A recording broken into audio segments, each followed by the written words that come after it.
Olá! Controlar a glicemia não é só para diabéticos e nesse vídeo eu vou te dizer por quê. Quando a gente fala em controlar a glicemia, muita gente pensa apenas em diabetes, mas controlar picos de açúcar no sangue é importante para todo mundo, porque não é só sobre doença, é sobre energia, é sobre foco, é sobre evitar aquela fome descontrolada no meio da tarde, é sobre prevenção a longo prazo. A glicose é a principal fonte de energia do nosso corpo. Toda vez que comemos carboidrato, ele é quebrado em glicose e vai para a nossa corrente sanguínea. Isso é normal, isso é fisiológico. O problema não é a glicose subir. O problema são os picos muito rápidos e muito altos, seguidos de quedas bruscas. Quando a glicemia sobe muito rápido, o pâncreas libera uma grande quantidade de insulina para compensar. Se isso acontece repetidamente ao longo dos anos, o corpo pode começar a responder menos à insulina. E aí entramos no caminho da resistência à insulina, que é a base metabólica do diabetes tipo 2. Mas antes de chegar nesse ponto, os sinais começam a aparecer. Sono após as refeições, cansaço no meio do dia, vontade intensa por doce, oscilações de humor e fome logo depois de comer. Tudo isso pode estar relacionado a picos glicêmicos frequentes.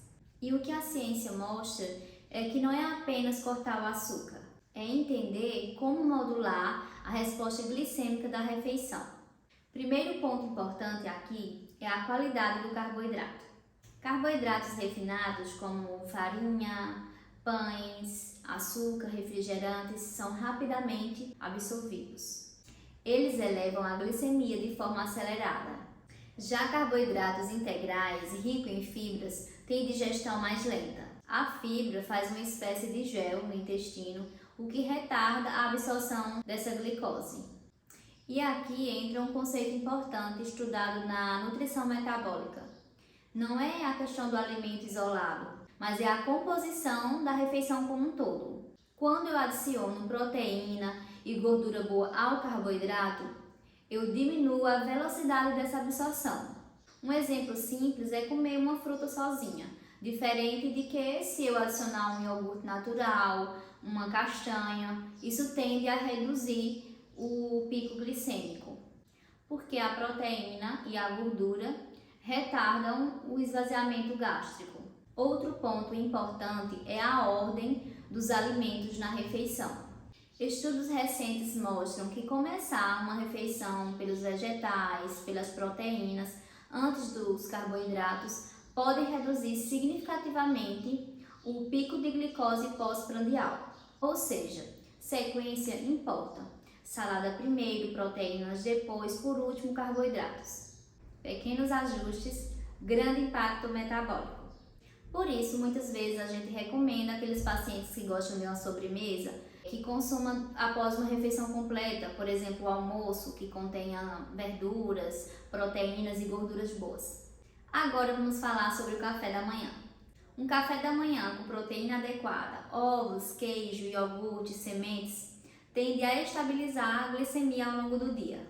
Isso influencia, inclusive, as escolhas alimentares das próximas refeições. As diretrizes científicas mostram que maior quantidade de fibra está associada a melhor controle glicêmico e, consequentemente, menor risco de desenvolver diabetes tipo 2.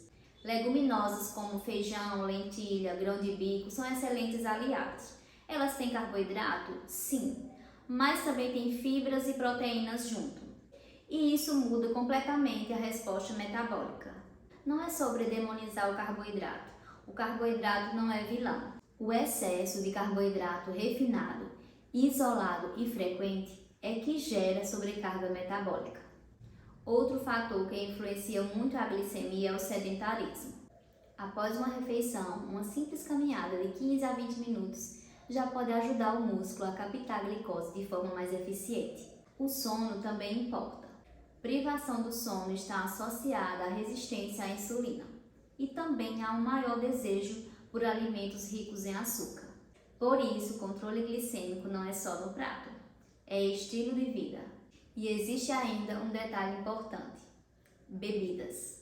Calorias líquidas Refrigerantes, sucos industrializados, cafés com açúcar elevam a glicose mais rápido, até porque não exigem mastigação e são absorvidas rapidamente. Trocar bebidas açucaradas por água, café ou chá sem açúcar já reduz muito a carga glicêmica diária.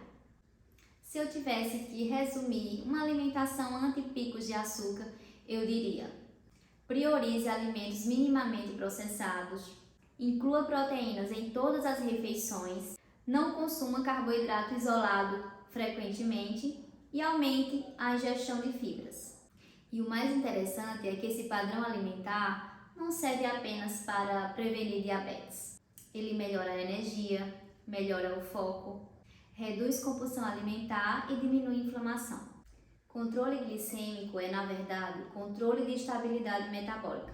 E a estabilidade metabólica gera mais qualidade de vida. Se você gostou desse vídeo, curte aqui, se inscreve no canal para mais conteúdos como este. Nos vemos no próximo vídeo. Até lá!